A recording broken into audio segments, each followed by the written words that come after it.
Hello everyone. आज हम लोग देखने वाले हैं फिजिक्स के कुछ इंपॉर्टेंट क्वेश्चन जो हर साल एग्जाम में पूछे जाते हैं। इसमें हम आपको न्यूमेरिकल भी करवाएंगे और एक आध डेरिवेशन भी करवा देंगे जो एग्जाम में हर साल आता ही आता है। कुछ इंपॉर्टेंट न्यूमेरिकल भी इसी में हम करवा देंगे। तो यहाँ पर क्वेश्चन दिया हुआ है कि सिद्ध कीजिए कि संधारित्र का ऊर्जा घनत्व 1/2 ε0 E² होता है। जहाँ ε0 निर्वात की वैद्युशीलता है। तो ऊर्जा घनत्व किसे कहते हैं? तो ऊर्जा घनत्व स्मॉल यू बराबर होता, ऊर्जा घनत्व को स्मॉल लेटर यू से प्रदर्शित करते हैं, यू से डिनोट करते हैं, स्मॉल लेटर यू से।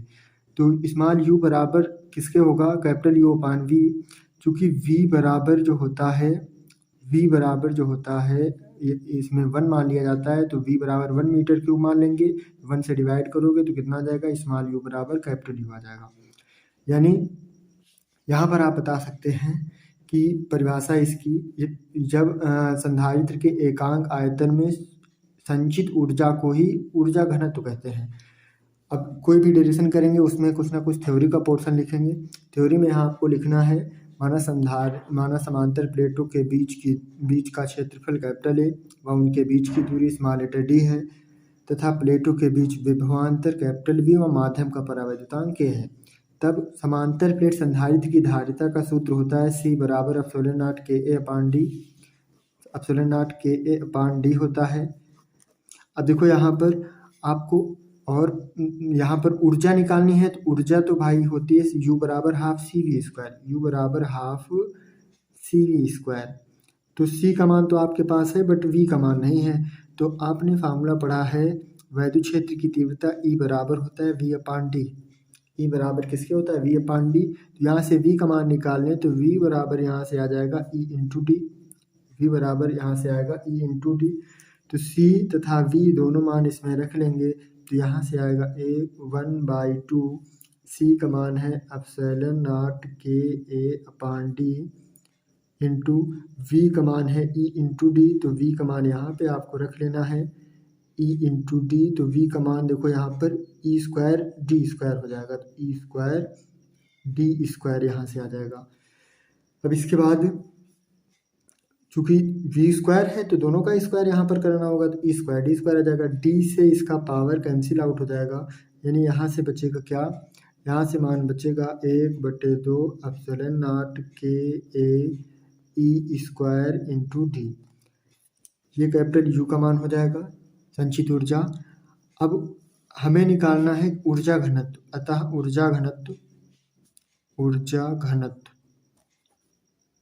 घनत्व स्मॉल लेटर u बराबर कैपिटल U अपान, अब देखो आयतन नीचे लिखना है तो क्षेत्रफल इसका आपके पास दिया हुआ है A है और इनके बीच की दूरी कितनी है? D है। क्षेत्रफल में यदि हम किसी डिस्टेंस से गुणा कर देते हैं तो वो आयतन ही बन जाता है। क्षेत्रफल में किसी डिस्टेंस से गुणा कर दोगे तो क्या बन जाएगा? आयतन। तो क्षेत्रफल, चूँकि देखो आपने पढ़ा है कोई भी अगर जो आयतन का फार्मूला पढ़े हो तो उसमें 3 वहाँ पर विमाएँ होती हैं, 3 साइडें होती हैं, लंबाई चौड़ाई ऊंचाई। आपने पढ़ा है घनाभ का आयतन। कोई भी आयतन होगा तो उसमें 3 लंबाइयाँ या 3 डिस्टेंस, वहाँ पर 3 विमाएँ होती हैं। तो इसमें आयतन को आप A/D लिख सकते हो। चूँकि यहाँ पर U का मान कितना है? 1/2 ε0 KA E²D। तो यहाँ पे रख लेना है। तो U बराबर आ जाएगा 1/2 ε0 KA E² D/AD हो जाएगा। अब यहाँ से A से A कट जाएगा, D से D कट जाएगा। यानी कितना बच जाएगा? यहाँ से बचेगा स्मॉल लेटर U बराबर 1/2 ε0 KE²। आपको पता है निर्वात या वायु के लिए K का मान कितना होता है? 1 होता है। निर्वात या वायु के लिए चूँकि K बराबर 1 होता है तो स्मॉल लेटर U बराबर यहाँ से आएगा 1/2 ε0 E²। यही आपका आंसर हो जाएगा। यही आपको प्रूव करके लाना है। मोस्ट इम्पॉर्टेंट क्वेश्चन है ये। ऐसा क्वेश्चन एग्जाम में ज़रूर से ज़रूर पूछा जाता है। नेक्स्ट क्वेश्चन यहाँ पर दिया हुआ है, एक तार का प्रतिरोध 8 ओम है, इससे 2 गुना लंबाई तक खींचा जाता है तो नए तार का प्रतिरोध कितना हो जाएगा? तो नए तार का प्रतिरोध आपको ज्ञात करना है। 2 गुना लंबाई तक खींचा जाता है तो नए तार का प्रतिरोध क्या होगा।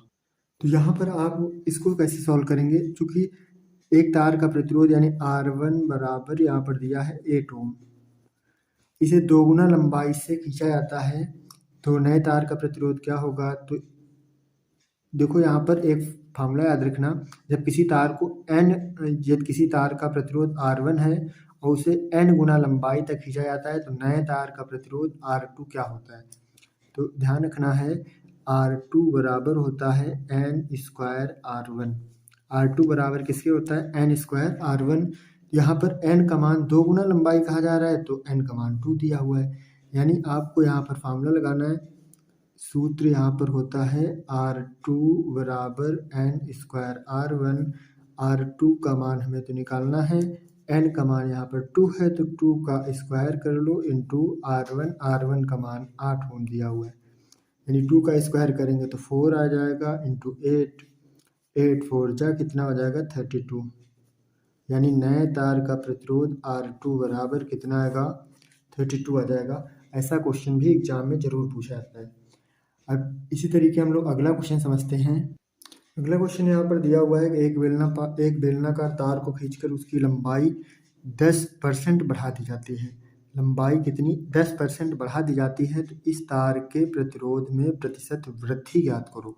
तार के प्रतिरोध में प्रतिशत वृद्धि आपको ज्ञात करना है। देखो जब तार कोई खींचा जाता है तो उसका प्रारंभिक तार का आयतन और खींचने के बाद तार का आयतन सेम रहता है, आयतन में कोई परिवर्तन नहीं होता है, तो आयतन यहाँ पर बराबर रहेगा। तो यहाँ पर आपको क्या लिखना है, माना तार की प्रारंभिक लंबाई यहाँ पर लिख लेना है कि इस L1 व क्षेत्रफल A1 है, जबकि खींचने के पश्चात बाद में लंबाई जो है वह L2 तथा क्षेत्रफल यहाँ पर बाद का A2 है। तो आयतन नहीं बदलेगा तो यहाँ पर देखो कोई भी तार खींचा जाएगा तो आयतन में कोई परिवर्तन नहीं होता है। तो यहाँ पर आप लिखेंगे अतः यहाँ पर आ जाएगा कितना L1 A1 बराबर L2 A2। L1 A1 बराबर किसके हो जाएगा L2 A2, आयतन में कोई परिवर्तन नहीं होता है। यहाँ पर क्वेश्चन में कहा जा रहा है कि एक बेलनाकार तार को खींचकर लंबाई 10% बढ़ा देते हैं। यदि प्रारंभ में लंबाई जो थी वो L1 बराबर मान लेते L है और L2 जो है वो बाद में खींचकर उसको हम लोग उसमें कहा जाता है कि 10% इसकी लंबाई बढ़ा दी जाती है। तो L2 बराबर हो जाएगा L प्लस L का 10% बढ़ा दी जाती है, तो 10% मतलब 10/100 हो जाएगा, 10 दाम 100 हो जाएगा, यानी यहाँ से आ जाएगा L2 जो लंबाई है वो यहाँ से निकल के कितनी आएगी 10 11 L/10 हो जाएगा L2 लंबाई। अब यहाँ पे वैल्यू रख लेते हैं, तो L1 का मान कितना है L है तो L1 का मान L यहाँ रख लिया, A1 बराबर L2 का मान कितना है 11 L/10 इंटू A2। अब यहाँ से हम लोग A2/A1 का मान निकाल लें, A2/A1 का मान यहाँ से निकाल लेते हैं तो आएगा कितना 10/11 आ जाएगा, L से L कैंसिल हो जाएगा यहाँ पर, यानी A2/A1 का मान यहाँ से कितना आएगा 10/11 आ जाएगा। ये A1 गुणा में है, इधर आएगा भाग में, इसको हम लोग क्रॉस मल्टीप्लिकेशन 10 ऊपर जाएगा 11 नीचे आ जाएगा, यानी 10/11 इसको लिख सकते हैं। अब आपको पता है कि तार का वैद्युत प्रतिरोध R बराबर होता है ρL/A, जहाँ पर रो होता है एक रो कांस्टेंट होता है, इसे हम लोग विशिष्ट प्रतिरोध कहते हैं, या फिर R प्रोपोर्शनल टू इसको लिख सकते हो L/A, या फिर इसको हम लोग देखो हमें बाद का यहाँ पर प्रतिरोध निकालना है तो इसको हम लोग लिख सकते हैं कि R1/R2 बराबर L1/A1 होल अपान L2/A2। अब सबसे नीचे वाला पलट के सबसे ऊपर आएगा, यानी यहाँ पर लिखेंगे L1/A1 इंटू A2/L2। अब इसके बाद इसको हम A1 वाले एक साथ लिख लें, L1 L2 एक साथ लिख दें।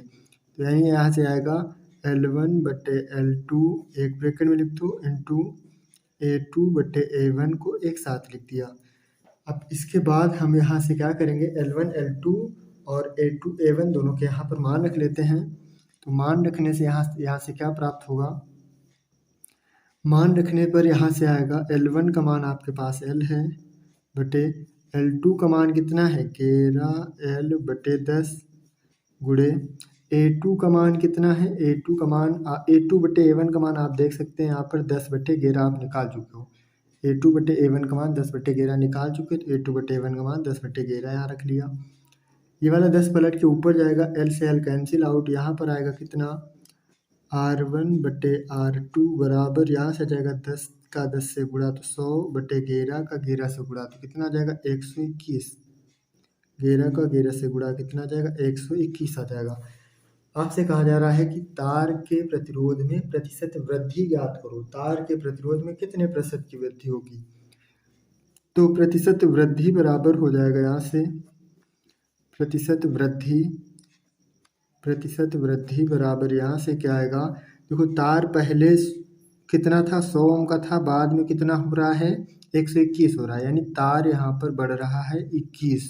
तार कितना बढ़ रहा है 21 बटे किससे बढ़ रहा है, तो 100 से बढ़ रहा है तार, तो 100 से यहाँ पर भाग कर लेना है। तार किससे बढ़ रहा है 100 से बढ़ रहा है, 100 से भाग कर लें इंटू 100%। अब 100 से 100 कैंसिल आउट हो जाएगा, यानी 21% इस क्वेश्चन का आंसर हो जाएगा। यानी यहाँ पर तार के प्रतिरोध में प्रतिशत वृद्धि कितनी आ जाएगी, आप यहाँ पर देख सकते हैं कि तार पहले कितना था 100 ओम था, बाद में कितना हो रहा है 121 हो रहा है, यानी तार बढ़ रहा है 21 बढ़ रहा है, किससे बढ़ रहा है तो 100 से बढ़ रहा है, और गुणे 100% वृद्धि हमें प्रतिशत वृद्धि निकालनी है, 100 से 100 कट जाएगा, यानी 21% इस क्वेश्चन का आंसर हो जाएगा। ये नीचे थोड़ा हाइड हो गया था, समझ में नहीं आ रहा था, इसलिए मैंने ऊपर कर दिया इसको। अब यहाँ पर ये समझ में आ गया होगा, तो प्रतिशत वृद्धि कितनी आ जाएगी 21%, ये इस क्वेश्चन का आंसर हो जाएगा। मोस्ट इंपॉर्टेंट क्वेश्चन है, प्रीवियस ईयर में पूछा जा चुका है क्वेश्चन। तो यहाँ पर नेक्स्ट क्वेश्चन दिया है, किसी वैद्युत बल्ब के फिलामेंट का 100 डिग्री सेल्सियस पर प्रतिरोध 100 ओम है, यदि प्रतिरोध ताप गुणांक 0.005 प्रति डिग्री सेल्सियस हो, तब यहाँ पर कहा जा रहा है ताप की गणना कीजिए जिस पर प्रतिरोध 200 ओम है। तो इस क्वेश्चन को हम लोग कैसे सॉल्व करेंगे, तो सबसे पहले आपको पता होना चाहिए कि प्रतिरोध ताप गुणांक को अल्फ़ा से डिनोट करते हैं, और अल्फ़ा बराबर किसके होता है, फार्मूला याद रखना, अल्फ़ा बराबर R2 माइनस R1 बटे R1 T2 minus R2 T1, ये प्रतिरोध ताप गुणांक ज्ञात करने का सूत्र होता है। तो यहाँ से हमें निकालना है, हमें तो पहले मान कौन कौन से दिए हैं वो लिख लेते हैं। कहा जा रहा है 100 डिग्री सेल्सियस पर प्रतिरोध कितना है 100 ओम है, तो यहाँ पर 100 डिग्री सेल्सियस पर प्रतिरोध 100 ओम है, तो यहाँ पर R1 का मान दिया हुआ है 100 ओम, और T1 का मान भी कितना दिया हुआ है 100 डिग्री सेल्सियस, और T2 आपसे पूछ रहा है, R2 का मान 200 दिया हुआ है, R2 बराबर 200, यहाँ पर 200 ओम दिया हुआ है, और आपको प्रतिरोध ताप गुणांक अल्फ़ा बराबर 0.005 प्रति डिग्री सेल्सियस अल्फ़ा का मान दिया हुआ है। आपसे पूछ किसका मान रहा है, T2 का मान पूछा जा रहा है, तो T2 का मान यहाँ से आपसे पूछा जा रहा है। तो इसको हम लोग कैसे सॉल्व करेंगे, यहाँ पर सारे मान आपको दिए हुए हैं, हमें T2 का मान केवल निकालना है। तो फार्मूला आपको पता है, अल्फ़ा बराबर होता है R2 माइनस R1 बटे R1 T2 minus R2 T1। तो यहाँ पर प्रतिरोध ताप गुणांक अल्फ़ा का मान 0.005 है, तो 0.005 इज इक्वल टू R2 का मान कितना है 200 माइनस R1 का मान 100 बटे R1 का मान कितना है तो 100 है, गुणे T2 का मान कितना है वो आपको फाइंड करना है, माइनस R2 का मान 200 गुणे T1 का मान कितना है 100 है, तो 100 कर दिया। T1 का मान यहाँ पर कितना दिया है 100 ओम, तो यानी 100 डिग्री सेल्सियस, तो 100 डिग्री सेल्सियस कर दिया। अब यहाँ से आप देखेंगे कि ऊपर 200 में से 100 घट जाएगा तो कितना बच जाएगा 0.005 को वैसे उतार लिया। 200 में से 100 घटाएंगे तो 100 बचेगा बटे, अब नीचे दोनों में से 100 लिखा हुआ है तो 100 को आप कॉमन कर सकते हैं। कॉमन कर लिया इसको, बचेगा यहाँ T2 माइनस 200, नीचे बच जाएगा 100, ऊपर और नीचे सेम है दोनों जगह कट जाएगा। अब यहाँ से आएगा कितना, यहाँ से आप लिख सकते हैं, अच्छा दशमलव यहाँ से हटाओ, नीचे 3 जीरो बढ़ जाएंगे, तो यहाँ पर आप लिखेंगे क्या, इसको हम कैंसिल भी कर सकते हैं, 5 से काटोगे तो कितना आ जाएगा 200 आ जाएगा। अब इसको हम लोग लिख सकते हैं 1/200 इज इक्वल टू 5 दूना 10, डबल जीरो उतार लेंगे, 1/200 is equal to 1/T2 minus 200। इसका हम लोग क्रॉस मल्टीप्लिकेशन कर लें तो आएगा T2 माइनस 200 बराबर 200, माइनस का 200 इधर जाएगा प्लस का, तो T2 बराबर यहाँ से कितना आ जाएगा 400। तो यहाँ पर 200 ओम पर ताप कितना हो जाएगा, 200 ओम पर ताप हो जाएगा यहाँ पर 400। मोस्ट इम्पॉर्टेंट क्वेश्चन है, इस तरह के क्वेश्चन एग्जाम में ज़रूर पूछे जाते हैं। अगर आपको वीडियो लगा है तो प्लीज़ शेयर करें और चैनल को सब्सक्राइब करें अगर नहीं किया है तो। Thank you for watching my video.